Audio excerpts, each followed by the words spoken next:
C'est la 7e édition cette année que les matinées gourmandes existent dans la région mascoutaine. En raison du contexte de la pandémie, les matinées gourmandes cette année se sont transformées. Donc, on s'est adapté au contexte et en fait, on est allé avec une version plus virtuelle, avec une boutique en ligne cette année, plutôt qu'avoir des kiosques. Il faut savoir que les matinées gourmandes, c'est un petit marché qui se déplace de municipalité en municipalité. Cette année, on avait 4 points névralgiques, en fait, 4 lieux névralgiques qui recevaient l'événement et qui servaient en fait de point de cueillette. Donc, les gens faisaient leurs commandes en ligne sur le site web, sur la boutique en ligne des matinées gourmandes, puis venaient récupérer ensuite sur place dans différents lieux. Donc, on est allé à Saint-Louis, Saint-Jude, Sainte-Hélène-de-Bagotte et ici au 1555 marché public. Les clients des matinées gourmandes pouvaient se rendre sur le site web boutique.matinée-gourmande.com. Il était affiché à cet endroit-là tous les produits de tous les producteurs participants. On avait une vingtaine de producteurs et transformateurs présents cette année. Donc, les gens commandaient en ligne tout simplement sur la plateforme et payaient en ligne également. Puis ensuite, leur était envoyé un courriel leur indiquant à quel endroit venir chercher leur commande, en fait, qui était prête le samedi suivant. Donc, on fonctionnait par période de commande, du jeudi au mercredi suivant, pour ensuite venir chercher le samedi matin de la même semaine là, pour avoir les produits les plus frais possibles sur place. Je m'appelle Amélie, des Jardins de l'Artisane. Les Jardins de l'Artisane, c'est une entreprise écologique qui produit des tisanes et on anime aussi des ateliers éducatifs. Bonjour, je suis Réal Gauthier, le propriétaire de Vignoble Saint-Simon. On a commencé la commercialisation de nos produits récemment, au mois de juin. Et avant ça, on avait vendu au marché de Noël l'hiver passé. C'était notre première sortie officiellement. Et aujourd'hui, on est ici, c'est notre deuxième sortie. On vend au vignoble habituellement. On avait participé à quelques commandes là, cet été là, dans différents villages. Et à l'initiative d'être ici aujourd'hui, physiquement, c'est intéressant parce qu'on peut voir les gens qui achètent le vin. Ça, c'est intéressant pour nous, là, transformateurs et producteurs à la base. Fait que oui, c'est une première, mais on aimerait ça que ça continue cet automne et avoir une plus grande présence encore, là.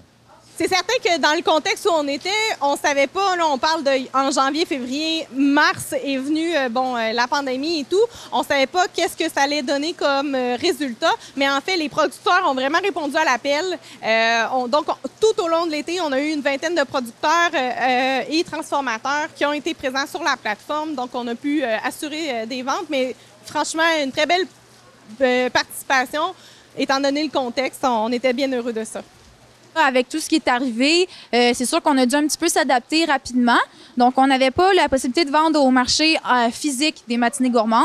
Donc, là, il y avait les matinées en ligne.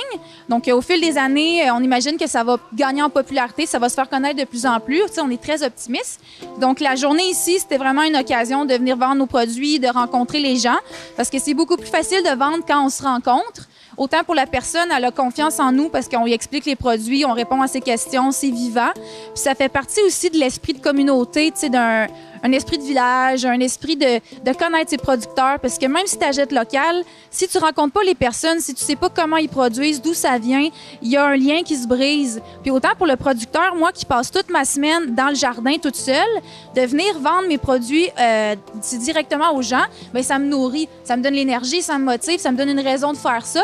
Parce que si je vois jamais personne, si, mettons, on s'en va juste vers de la vente en ligne, bien, ça peut devenir un peu décourageant pour nous parce qu'on a juste des chiffres sur un ordinateur. Donc moi, quand je vends au marché, là, j'ai des discussions avec les gens sont gentils. Après ça, je retourne chez nous, là, puis je suis plein d'énergie, puis je me dis « Wow, c'est bien, qu'est-ce que je fais? » Bien, en fait, l'objectif avec les matinées gourmandes cette année, particulièrement avec la boutique en ligne, ce qu'on voulait absolument créer, puis c'était de remplir notre mandat. En fait, un de nos premiers mandats, c'est de créer de la visibilité, s'assurer que nos producteurs locaux, nos transformateurs locaux sont présents, peuvent en fait réaliser des ventes également, malgré le contexte qu'on n'avait pas d'édition physique là, avec des kiosques. Donc, notre premier objectif, c'était vraiment de créer un événement ou en fait une opportunité pour les producteurs, les transformateurs de pouvoir faire des ventes, mais aussi d'avoir une certaine visibilité au niveau régional. Donc, en fait, il faut savoir que les matinées gourmandes se promènent normalement dans différentes municipalités. Cette année, on en avait 4 lieux.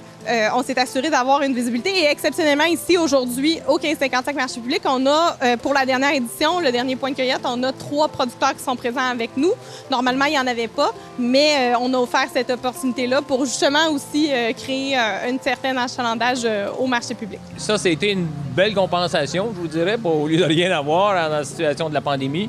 Mais on aurait aimé, c'est sûr, avoir les kiosques dans les différents villages autour, mais regardez, c'était pas possible, c'est pas possible. Mais effectivement, l'équipe des Matinées Gourmandes a fait un très bon travail d'organiser au moins cette boutique en ligne-là. On va voir la suite. Je pense que ça serait intéressant qu'il y ait une suite. Non? Pour créer la boutique en ligne, en fait, on a sollicité, un organisme qui gère que ça, la création de sites web dédiés exclusivement pour les marchés publics, en fait. Donc, on est allé avec cette plateforme-là qui fonctionne super bien et qui est bonne à l'année. Donc, vraiment, une belle plateforme facile d'usage, là, en fait, pour quiconque. En fait, nous, ce qui est arrivé, c'est qu'on a travaillé très fort tout l'hiver pour se céduler des ateliers éducatifs dans les écoles, dans les centres loisirs, dans les camps de jour. Et puis là, du jour au lendemain, c'était un gros calendrier qui était cédulé.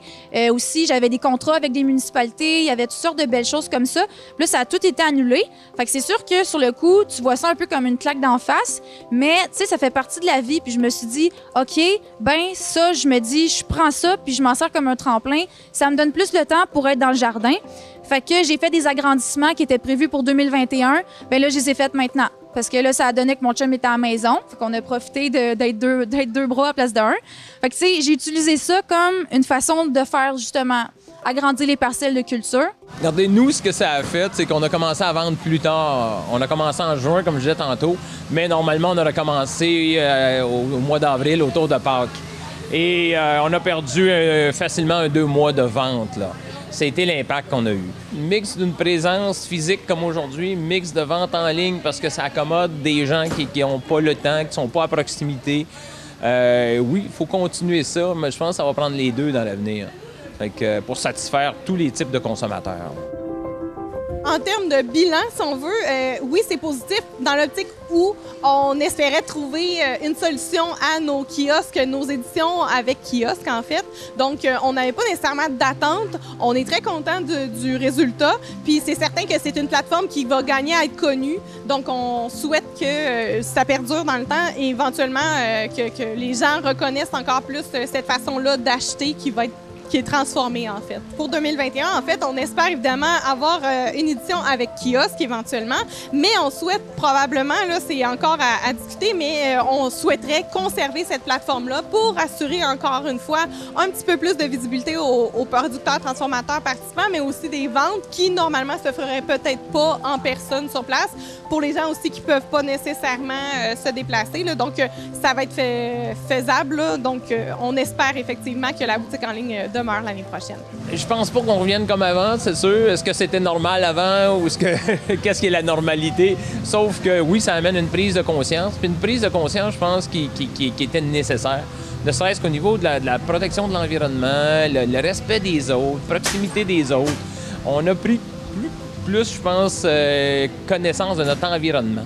On prenait beaucoup de choses pour acquis. On prenait les autres pour acquis aussi. Tandis que là, il faut se protéger aussi les autres et penser un peu plus à nos voisins et au monde qui nous entoure. Fait que je pense que ça amène une réflexion autant au niveau social qu'environnemental qui, je pense, va être nécessaire puis va donner des bons résultats dans la société. C'est sûr qu'il va y avoir encore des chocs économiques. Là, on s'en sortira pas. Je pense que les prochains mois vont être difficiles pour certains types d'entreprises. Mais au bout de ça, là, dans 2-3 ans, je pense qu'on va être une meilleure société, là. Meilleur, puis je pense avec une base et plus écologique, plus sociale aussi comme approche. Je crois pas qu'il va y avoir un retour à la normale, puis c'est tant mieux. Moi, je pense que ce qui arrive, c'est vraiment une occasion pour tous et chacun de se remettre en question sur notre mode de vie, tu sais. Peut-être que tout ce qui arrive, là, c'est que la normalité était pas normale, tu sais. C'est pas normal qu'il y ait autant de dépression, de suicide, de cancer. Notre consommation est pas normale, tu sais. Donc, le retour à la normale, il y en aura pas. Puis je suis contente. Puis je pense qu'on est en train de vivre collectivement une évolution des pensées, une évolution, une sensibilité. Aussi, on est plus reconnaissant quand on se rend compte, côté social, on n'a pas pu se voir. Moi, ce que je ressens, c'est que quand les gens se voient maintenant, ils ont une espèce de... Tu sais, ça nous a peut-être éloignés, puis après, ça nous rapproche. Fait que je pense pas qu'on va un retour à la normale. Je pense qu'on va revenir vers la communauté, vers le local, vers... c'est ce que j'espère.